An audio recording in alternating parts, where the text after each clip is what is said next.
एक ऐसा दरवाजा जिसे खोलने पर दुनिया खत्म हो जाएगी, जिसके पीछे मौजूद है दुनिया की तबाही का रहस्य। एरिया 51 का वो रहस्य जिसे आज तक अमेरिका ने दुनिया से छुपा कर रखा है। मार्स पर मौजूद है जीवन, इन तस्वीरों ने खोल दिया इसका पूरा रहस्य। एक ऐसा मुसलमान जिसने अपने पाप मिटाने के लिए 100 से ज्यादा मंदिरों का निर्माण कर दिया। जानने के लिए बने रहिएगा वीडियो के अंत तक। Fact number 12। दोस्तों, भारत के एक पद्मनाभ मंदिर को रहस्य से भरा हुआ मंदिर माना जाता है और इस मंदिर के तहखाने भी बहुत ही ज्यादा रहस्यमयी है। कुछ साल पहले इन मंदिर के तहखानों को खोलने के लिए एक IPS अधिकारी सुंदराजन ने कोर्ट में याचिका दायर की और उसे कोर्ट से अनुमति मिल गई। लेकिन इस मंदिर के पुजारी और बड़े बड़े विद्वानों ने इन दरवाजों को न खोलने की सलाह दी। उनका मानना था कि ऐसा करने से बहुत बड़ी अनहोनी हो सकती है। लेकिन जब पद्मनाभ मंदिर के 5 तहखानों के दरवाजे खोले गए तो वहाँ सोने चांदी के सिक्के और बहुत सारे आभूषण मिले। लेकिन 6वें दरवाजे को कोई भी खोल नहीं सका और ऐसा कहा जाता है कि दरवाजा केवल एक मंत्र से ही खुल सकता है, जो कि किसी को नहीं पता। इन दरवाजों को खोलने के 1 महीने बाद ही IPS अधिकारी की मौत हो गई। तब से किसी की हिम्मत नहीं हुई कि इन दरवाजों को खोलने के बारे में सोच भी सके। Fact number 11। क्या आप जानते हैं इस दुनिया का सबसे पुराना धर्म कौन सा है? दोस्तों, आज से लगभग 2600 साल पहले भगवान गौतम बुद्ध ने बौद्ध धर्म की स्थापना की थी, जैसे आज दुनिया भर में 50 करोड़ से ज्यादा लोग मानते हैं। 6वीं शताब्दी यानी कि आज से लगभग 1500 साल पहले हजरत मोहम्मद साहब ने इस्लाम धर्म की स्थापना की थी, जिसे आज पूरी दुनिया में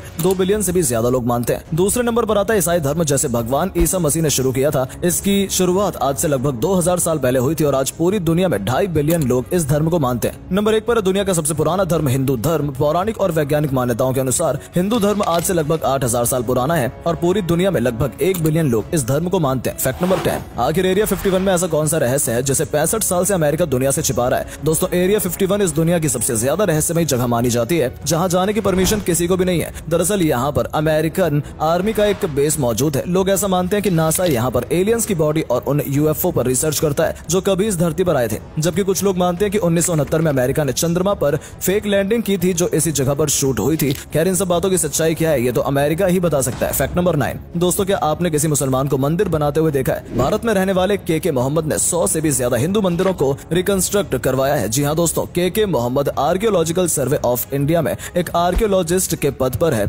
1976 में जब बाबरी मस्जिद की खुदाई हुई थी, तब इन्होंने ही राम मंदिर के सबूत इकट्ठे किए थे। उन्होंने 12000 साल पहले विध्वंस हुए बटेश्वर समूह के 100 से ज्यादा मंदिरों को पुनर्निर्माण करवाने में महत्वपूर्ण भूमिका निभाई है। ऐसा करने के पीछे KK मोहम्मद बताते हैं कि वो मुगलों के द्वारा की गई गलतियों का पश्चाताप कर रहे हैं और उनके इसी काम के लिए उन्हें पद्मश्री पुरस्कार से भी सम्मानित किया जाता है। Fact number 8। मार्स पर मौजूद रोबोट ने ऐसी तस्वीर भेजी है जिससे हर कोई हैरान है। आज तक मार्स पर लगभग 20 से ज्यादा लोग लैंडर रोबोट को भेज चुका है, जिनमें से केवल 4 ही लैंड हो पाए हैं। नासा के द्वारा भेजे गए क्यूरोसिटी रोबोट ने मंगल ग्रह की कुछ ऐसी हैरान कर देने वाली तस्वीर भेजी है जिससे वहाँ एलियंस के होने की संभावना है। इसमें से एक तस्वीर में वहाँ पर पिरामिड के आकार का पत्थर दिखाई दे रहा है, जबकि दूसरी तस्वीर में मिट्टी पर एक इंसानी चेहरा बना हुआ दिखाई दे रहा है, जिसने खुद नासा को भी हैरान कर दिया है। इनके अलावा इस रोबोट ने रात में मंगल ग्रह की तस्वीर भेजी, जिसमें कुछ दूरी पर एक लाइट जलती हुई दिखाई दे रही है, जो हर किसी को हैरान कर रही है कि आखिर मंगल ग्रह पर लाइट आई कहां से। और यहाँ एलियन या फिर जीवन मौजूद होने के सबूत के रूप में एक पत्थर की तस्वीर भेजी है, जो बिल्कुल एक मछली की तरह दिखाई देती है और कुछ हड्डियां जो देखने में बिल्कुल इंसानी हड्डियों की तरह लग रही है। और यही नहीं, एक तस्वीर भेजी भी ऐसी है जिसमें एक महिला बैठी हुई दिखाई दे रही है। क्या मंगल ग्रह पर सच में जीवन मौजूद है या फिर कोई एलियन है? अपने जवाब कमेंट बॉक्स में जरूर लिखिएगा। Fact number 7। दोस्तों, क्या आप जानते हैं रावण की एक पुत्री थी जिसका नाम स्वर्णमच्छा था और जिसे हनुमान जी से प्रेम हो गया था?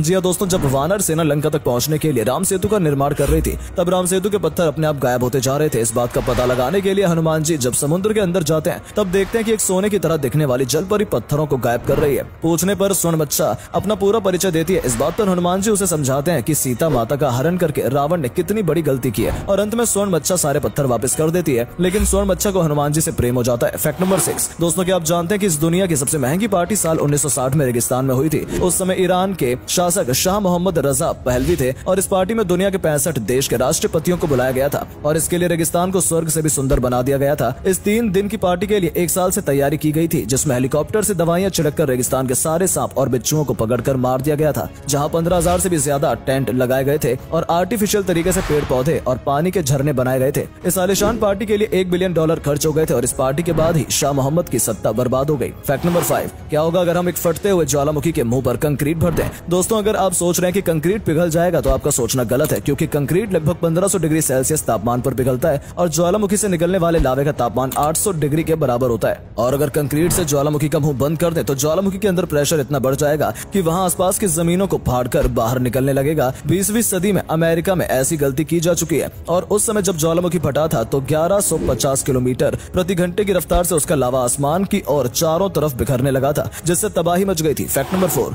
दोस्तों, दुनिया की सबसे महंगी चीज जिसे आज तक इंसानों ने बनाया है वो इंटरनेशनल स्पेस स्टेशन है, जो कि हमारी पृथ्वी से 400 किलोमीटर दूर अंतरिक्ष में इसकी परिक्रमा लगा रहा है। लेकिन क्या आप जानते हैं कि इस इंटरनेशनल स्पेस स्टेशन में रहने वाले साइंटिस्ट आखिर इसके अंदर क्या करते हैं? इसके अंदर 6 साइंटिस्ट रहते हैं और उनके लिए खाने पीने, एक्सरसाइज करने, यहाँ तक कि एंटरटेनमेंट तक की सारी सुविधाएं मौजूद होती हैं। ये लोग पृथ्वी से भेजी गई चीजों पर एक्सपेरिमेंट करते हैं और उनके लिए खाना स्पेशली नासा में तैयार किया जाता है, जो हर 6 महीने में इन तक पहुंचाया जाता है। ये नेचुरल डिजास्टर के बारे में पता करते हैं जिससे पृथ्वी को बचाया जा सके। फैक्ट नंबर 3 दोस्तों, मंगोलिया दुनिया का एक ऐसा देश है जिसके पास 1.6 मिलियन स्क्वायर फीट जगह मौजूद है, फिर भी ये पूरी तरह से खाली पड़ा हुआ है। इस देश की जनसंख्या केवल 30 लाख है और इससे ज्यादा यहाँ जानवरों की संख्या, यहाँ पर लगभग 6.5 करोड़ से भी ज्यादा जानवर रहते हैं। इस देश की आधी से ज्यादा जनसंख्या मंगोलिया की राजधानी में रहती है। दुनिया का सबसे क्रूर और बड़ा एम्पायर खड़ा करने वाले चंगेज खान ने ही मंगोल साम्राज्य की स्थापना की थी और आज भी मंगोलिया में इसकी पूजा की जाती है। फैक्ट नंबर 2 आखिर क्यों एलोन मस्क और नासा लगातार इंसानों को मंगल ग्रह पर बसाने के ऊपर एक्सपेरिमेंट कर रहे हैं? दोस्तों, हमारी पृथ्वी इतनी हरी भरी है और यहाँ पर रहने के लिए हर एक सुविधा और साधन मौजूद है, उसके बावजूद भी आखिर क्यों मंगल ग्रह पर बसने की संभावनाओं पर एक्सपेरिमेंट किए जा रहे हैं? दरअसल कुछ सालों से हमारी पृथ्वी की हेल्थ के ऊपर एक्सपेरिमेंट किए जा रहे हैं और रिपोर्ट्स के मुताबिक धीरे धीरे हमारी पृथ्वी कमजोर होती जा रही है। और ऐसा तब से शुरू हुआ जब हमने पेट्रोलियम पदार्थ का इस्तेमाल करना शुरू किया, जिसकी वजह से लगातार ग्लोबल वार्मिंग बढ़ती जा रही है। तटीय इलाकों में बसे बड़े बड़े शहर आज से कुछ सालों बाद पूरी तरह से समुद्र में समा जाएंगे। इतनी ज्यादा गर्मी, पोल्यूशन और रेडिएशन की वजह से कुछ सालों के बाद इस पृथ्वी पर इंसानी जीवन की संभावनाएं समाप्त हो जाएंगी। इसी वजह से नासा और एलोन मस्क लगातार मंगल ग्रह पर जीवन की संभावनाओं पर एक्सपेरिमेंट कर रहे हैं। फैक्ट नंबर 1 क्या आप सोच सकते हैं कि जापान और थाईलैंड के लोग ग्रास हॉपर्स यानी कि टिड्डियों को खाते हैं? थाईलैंड, मैक्सिको और ब्राजील में ग्रास हॉपर्स को चिप्स की तरह खाया जाता है। ये लोग इन्हें स्नैक में भी खाते हैं। ये लोग ग्रास हॉपर्स के तेल में फ्राई करके उसमें चाट मसाला डालकर खाते हैं और उनका मानना है कि ये प्रकृति की देन है और उन्हें प्रकृति ने खाने के लिए एक अच्छी डिश दी है। इस बारे में आपका क्या कहना है? कमेंट में जरूर बताइएगा।